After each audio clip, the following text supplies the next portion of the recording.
నమస్తే, welcome to Telugu రాజ్యం. ఈరోజు మనతో పాటు ఉన్నారు సీనియర్ అనలిస్ట్ భరద్వాజ్ గారు. వారితో మాట్లాడేద్దాం. సార్ నమస్తే. నమస్తే సార్, గాది సాయికృష్ణ కేసుకు సంబంధించి సిఐ నాగరాజుని విచారిస్తున్నారు. అలాగే ఆయన అరెస్ట్ చేయడం కూడా జరిగింది, ఆయన నివాసం వద్ద.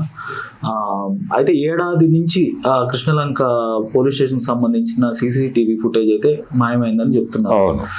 సో అంటే ఈ అంశం ప్రారంభం అయిన తర్వాత మిస్ అయి ఉంటుంది అంటారు, లేదంటే ముందుగానే వాళ్ళు ఇది టెక్నికల్ ఇష్యూవా ఏమంటారు? అంటే టెక్నికల్ ఇష్యూ అయ్యే అవకాశం అయితే లేదు. ఓకే, ఇది వాంటెడ్ గానే రిమూవ్ చేశారు వాళ్ళు. రిమూవ్ చేశారు. రెండోది, టోటల్ గా ఈ కేసుకు సంబంధించిన బాధ్యత అంతా కూడా తన భుజాల మీద వేసుకోవటానికి ఆయన ప్రయత్నం చేస్తున్నాడు. సిఐ గారు నాగరాజు గారి గొడవ ఏంటంటే, దీనికి సంబంధించి ఇన్ అండ్ అవుట్స్ అన్ని నేనే, ఇంకెవరికి ఏ ప్రమేయము లేదు, నాకు మాత్రమే ప్రమేయం. కాబట్టి దీనికి సంబంధించి ఏదైనా సరే నేనే కర్త, కర్మ, క్రియ నేనే, ఇంకెవరికి సంబంధం లేదు అన్న ధోరణిలో ఆయన వ్యవహరిస్తున్నాడు ఇంట్రాగేషన్ లో అనేది తెలుస్తున్న విషయం. అలాగే ఆయన సాధ్యమైనంత వరకు ఎవరి లింకుల్ని ఓపెన్ చేయదలుచుకోవట్లేదు, కానీ ఆయన ప్రమేయంతో ఇది జరిగింది అనేది తప్పు. ఎందుకంటే బయట నుంచి ఆయన మీద ఏదో ప్రెజర్ ఉంది, ఆ ప్రెజర్ మేరకు ఆ పని చేశాడు. అంటే ఈ హత్య చేయటం వెనకాల ఆయన మీద ప్రెజర్ ఉంది. అది డెఫినెట్ గా పొలిటికల్ ప్రెజర్ ఉంది.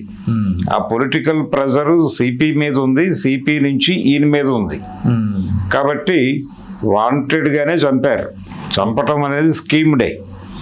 అలాగే ఈ సరెండర్ అయిపోయిన తర్వాత లొంగుబాటు, అరెస్టు రెండూ చెప్తున్నారు, కానీ నిజానికి ఇది ఒక రకమైన లొంగుబాటే. అరెస్ట్ అని వీళ్ళు చెప్తున్నారు, కానీ లొంగుబాటు. ఈ లొంగుబాటుకి జనాల్ని ప్రిపేర్ చేయటం కోసం ఆ ముందు 2 రోజులు టైం తీసుకుని ఆయన ఎక్కడున్నాడో తెలియదని వీళ్ళు మాట్లాడారు. కానీ రోడ్ల మీద జనాలు వచ్చి రకరకాలుగా ఈయన్ని ప్రొటెక్ట్ చేసుకునే ప్రయత్నం చేశారు సాయికృష్ణని. అంటే ఈయన చాలా గొప్పవాడు, మహిళల పాలిటి దేవుడు, ఈయన లేకపోతే విజయవాడ రౌడీ షీటర్లు ప్రజల జీవితాలని నానా దారుణం చేసేవాళ్ళు, వాళ్ళ నుంచి కాపాడాడు విజయవాడ మహిళా లోకం, చేతులెత్తి మొక్కాల ఆయనకి. ఈయన ఉన్నాడు అనేటువంటి భరోసాతోనే మా ఆడపిల్లల్ని మేము ఎక్కడికైనా పంపించగలుగుతున్నాం. ఈరోజు ఈయన అరెస్ట్ చేస్తే మా ఆడపిల్లల్ని గడప దాటాలంటే మాకు భయం వేస్తోంది. ఇలాంటి మాటలన్నీ మాట్లాడారు, క్యాండిల్ ర్యాలీ చేశారు, చాలా హడావిడి జరిగింది. అంటే ఈయన గొప్పతనాన్ని ప్రపంచం ముందు ఎస్టాబ్లిష్ చేసే ఈ డ్రామా అంతా నడిచే వరకు ఆయన్ని అలా హోల్డ్ చేసి ఉంచారు. ఉంచి ఆ తర్వాత అరెస్ట్ చేశాము అని ఒక మాట చెప్పి తీసుకెళ్లి ఇంట్రాగేషన్ పేరుతో ఏదో చేస్తున్నారు. ఆయన ప్రతిదానికి, అంటే వీళ్ళు అడిగిన ప్రశ్నలకి ఏమీ తనకు తెలియదు అన్న ధోరణిలో చెప్తున్నాడు అనేది ఒక ఎస్టాబ్లిష్మెంట్ బయటకు వస్తోంది. కానీ ఆయన టోటల్గా రెస్పాన్సిబిలిటీ నేనే, నా కేంద్రంగానే కేసు ఫ్రేమ్ చేయండి, క్లోజ్ చేయండి, నేను జైలుకి వెళ్ళిపోతాను, తర్వాత బెయిల్ పెట్టుకుంటాను, బయటకు వస్తాను అనేది ఆయన వైపు నుంచి వస్తున్న గొడవ.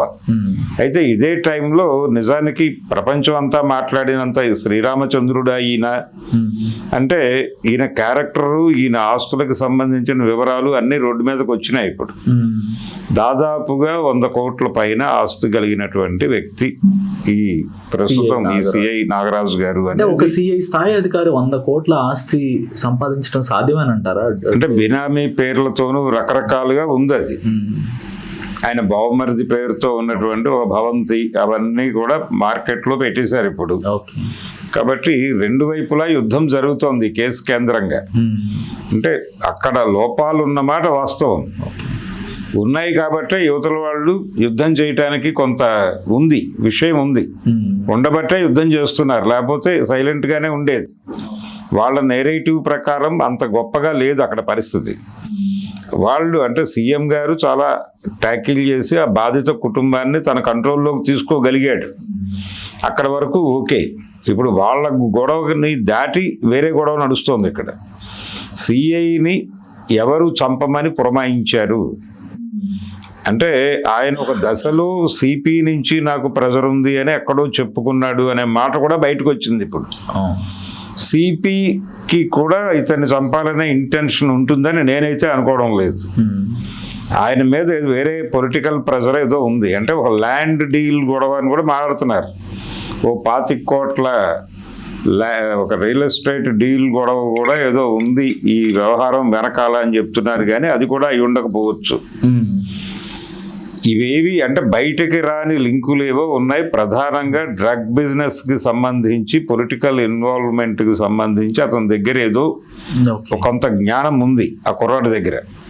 దాన్ని డిస్క్లోజ్ చేస్తానని అదేదో బ్లాక్ మెయిల్ చేయడానికి ప్రయత్నం చేసి ఉండొచ్చు. అందుకని అది బయటికి రాకుండా ఉండటం కోసం తొక్కేయండి అని చెప్పుండొచ్చు. ఈ రోజు సాక్షి పత్రికలో ఒక వార్త అయితే వచ్చింది. సాక్షి పత్రిక కొంత ఆరోపణలు చేసినట్టుగా చూడాలి. అంటే ఆ సిఐకి ప్రభుత్వ పెద్దలు నీకు ఎమ్మెల్యే టికెట్ ఇస్తాము, ఎవరి పేర్లు రివీల్ చేయొద్దు అన్నట్టుగా పత్రిక ప్రచురించింది. సో ఏంటంటారు, రీజన్ ఏంటంటారు? రీజన్ ఏం లేదండి, అతను తన మీద వేసుకుంటున్నాడు. ఎలాగూ అతను మొదటి నుంచి ఈ వ్యవహారంలో అతని కేంద్రంగానే నడుస్తోంది గొడవ అంతా. సిఐ చేస్తున్నాడు, సిఐఏ చంపుంటాడు, అవన్నీ మదర్ మాట్లాడింది కదా. కాబట్టి అతను ఆల్రెడీ ఆ పాత్ర ఎస్టాబ్లిష్ అయిపోయింది. ఇప్పుడు కొత్త పాత్రలను ఎందుకు తీసుకురావటం? సర్వము ఈ పాత్ర మీదుగానే నడిపేసి మంగళహారతి ఇచ్చేస్తే కేసు క్లోజ్ అవుతుందనే మూడ్లో హోమ్ డిపార్ట్మెంటు, రాష్ట్ర ప్రభుత్వం ఉన్నాయి. అందుకని ఈయన కేంద్రంగానే కథను నడిపేసి క్లోజ్ చేసే ప్రయత్నం చేస్తున్నారు వాంటెడ్ గానే. అదే చెప్పమని చెప్పారు అతనికి బ్రెయిన్ వాష్ చేశారు, కూర్చోబెట్టి టోటల్ స్కీమ్ చెప్పారు అతనికి. అతను ముందే వీళ్ళ కస్టడీలోనే ఉన్నాడు. అతను ఎక్కడికి పారిపోలేదు, హైడ్ అవ్వలేదు, వీళ్ళు వెళ్ళి అరెస్ట్ చేయలేదు. అది సరెండర్ మాత్రమే. ఆయన వీళ్ళ కస్టడీలో ఉన్నాడు, వాళ్ళు అరెస్ట్ చూపించారు అంతే. ఆయన ఇన్సైడర్ అవుట్ సైడర్ కాదు. ఆ సందర్భంగా గురువు నువ్వు ఎవరికి ఏమీ చెప్పకు, ఏది అడిగినా నేనే అని చెప్పు, సర్వం నువ్వే. ఈ కేసు నీ మీదుగా వెళ్ళిపోతే నీ భవిష్యత్తుకు మేము భరోసా కల్పిస్తాము. అది పొలిటికల్ ఏరియాలో అని వీళ్ళు రాస్తున్నారు, కానీ పొలిటికల్ ఏరియాలో అతను లైఫ్ ఎత్తుక్కుంటాడని నేను అనుకోవడం లేదు. ఎందుకంటే ఆల్రెడీ ఈ మరక ఉంది అతని కెరియర్ మీద, జీవితం మీద. కాబట్టి అతన్ని ఇంకెక్కడో ఒక రిలాక్స్ ఆయన్ని హీరోగా ప్రొజెక్ట్ చేయటం అనేది వాళ్ళకి అవసరం అండి. అతను ప్రయత్నాలు జరగటం ఏంటి, అక్కడ క్యాండిల్ ర్యాలీలు జరిగినాయి. మామూలు ప్రోగ్రామ్ కాదు అది. ఇప్పుడే కాదు, ఇలాంటి ఆరోపణలు సురేంద్రబాబు మీద వచ్చాయి పూర్వకాలం. 2001 ఆ ప్రాంతాల్లో వచ్చినప్పుడు ఆయన గురించి 6 షీట్ పోస్టర్లు వేశారు విజయవాడలో. అంటే 6 షీట్ అంటే ఎంత పెద్ద పోస్టరో అర్థం చేసుకోవచ్చు. 6 ముక్కల్ని కలిపి ఒక పెద్ద పోస్టర్ వేస్తారు. 6 ముక్కల మీద సురేంద్రబాబు గారు లేకపోతే విజయవాడ మహిళలు ఈ ఊరు వదిలేసి ఇంకెక్కడికైనా వెళ్ళిపోవడం మంచిది, సురేంద్రబాబు లేని ఈ విజయవాడలో మేము ఉండలేం, మాకు భద్రత ఉందని మేము అనుకోవడం లేదు అని పోస్టర్లు వేశారు. సో మొత్తంగా ఈ అంశం పట్ల ప్రజల ఒపీనియన్ ఏంటంటారు, ఎలా ఉందంటారు? ప్రజల అభిప్రాయాన్ని కూడా వీళ్ళే ఉండారు. ఇప్పుడు మొన్న క్యాండిల్ ర్యాలీకి వచ్చిన వాళ్ళు, ఆయన ఇంటి ముందు నిలబడి గొడవ చేసిన వాళ్ళు, అరెస్ట్ చేస్తే చచ్చిపోతాం, ఆత్మాహుతులు చేసుకుంటాం అని మాట్లాడటము, ఇదంతా స్కీమ్డ్ ప్రోగ్రామే. అవును, అంటే వాళ్ళ అభిప్రాయాన్ని, అప్పుడు ఆ కొద్ది మంది అభిప్రాయాన్ని, వాళ్ళ అభిప్రాయం కాదండి అది స్క్రిప్ట్ ప్రకారం జరిగింది నిరసనలు. ఒక పథకం ప్రకారం వాళ్ళతో మాట్లాడించారు, అక్కడ ఆ గొడవ చేయటానికి చేయించడానికి తేడా ఉంది. ఇది చేయించిన ప్రోగ్రాం. ప్రజలు స్వచ్ఛందంగా రోడ్డు మీదకి వస్తే సినిమా వేరేగా ఉంటుంది. ప్రజలైతే స్పష్టంగా వ్యతిరేకిస్తున్నారు ఈ లాకప్ డెత్ ఈ అంశాన్ని. లాకప్ డెత్ అంటే అక్కడ విషయం స్పష్టం అండి. అతను రౌడీ షీటరే, అతను రోజుకి 50 మర్డర్లు, 100 మానభంగాలు రోజువారీ చేస్తాడు అతను. మాకు అభ్యంతరం లేదు. అలా అని చంపేస్తారా? కోర్టు కదా చంపవలసిన నిర్ణయం తీసుకోవాల్సింది. కోర్టును ఎందుకు మీరు ఇది చేస్తున్నారు, బైపాస్ చేస్తున్నారో మాకు క్లారిటీ కావాలని అడుగుతున్నారు జనాలు. అది చెప్పాలి కదా నువ్వు. ఇప్పుడు పవన్ కళ్యాణ్ ఆర్ చంద్రబాబు లేకపోతే హోంమంత్రి గారు మాట్లాడాల్సిన విషయం అది. సిఐ అరెస్టు విషయంలో ప్రభుత్వం ప్రకటన చేయవలసినది అది. కోర్టుల్ని బైపాస్ చేసి న్యాయాన్ని తన కంట్రోల్లోకి, తన చేతుల్లోకి తీసుకుని ఆయన ఈ పిల్లవాడిని చంపటం అనేది తప్పు, ఆ యాంగిల్లో ప్రభుత్వం ఆలోచిస్తోంది ఈ కేసు గురించి అని మాట బయటకు వచ్చిందా? రాలేదు కదా. ఇప్పటికీ వాళ్ళు నైతిక కోణంలో విషయాన్ని డీల్ చేయాలనుకుంటున్నారు. నైతిక కోణం అనేది నడవదు. నైతిక కోణం మీద మీరు నడపదలుచుకుంటే చట్టం తీసేయండి, కోర్టులు రద్దు చేయండి, ఇమ్మీడియట్గా రద్దు చేసేసి జడ్జీలని, లాయర్లని, ఆ వ్యవస్థ మొత్తాన్ని రోడ్డును మారేయండి. ఏమీ కాదు. ఎలాగూ మీరే నిర్ణయాలు తీసుకుంటున్నారు, అది ప్రపంచానికి తెలుసు. ఓకే. పోలీసులు అరెస్ట్ చేసిన వాడిని 24 అవర్స్లో తీసుకెళ్లి కోర్టుకు పెట్టాలని కాగితాల్లో ఉంటుంది, కానీ అది ఎన్నడూ ప్రాక్టికల్ దీనిలోకి రాదు. పోలీసులు ప్రాక్టికల్గా చాలా పనులు చెయ్యరు. ఏదైతే వాళ్ళ టెక్స్ట్లో, వాళ్ళ మాన్యువల్లో ఏ విషయాలు ఉంటాయో దానికి పూర్తి భిన్నంగా పెడతారు వాళ్ళు. ఏది 90 degrees కాదు, ఇంకా మించే. ఓకే. ఇంకా మించే వాళ్ళు వైలేషన్ అక్కడి నుంచే మొదలవుతుంది. లంచగొండితనం మీద కేసులు కోర్టుకు వెళ్తాయి, కానీ కోర్టుల్లో ఉండే లంచగొండితనం మామూలుది కాదు. ఎవరికైనా బెయిల్ వస్తే ఆ బెయిల్ ఆర్డర్ టైప్ అయ్యే వరకు కరపత్రాలు పంచినట్టు డబ్బులు పంచుతారు లాయర్లు. అక్కడ కరపత్రాలు పంచినట్టే. ఓకే.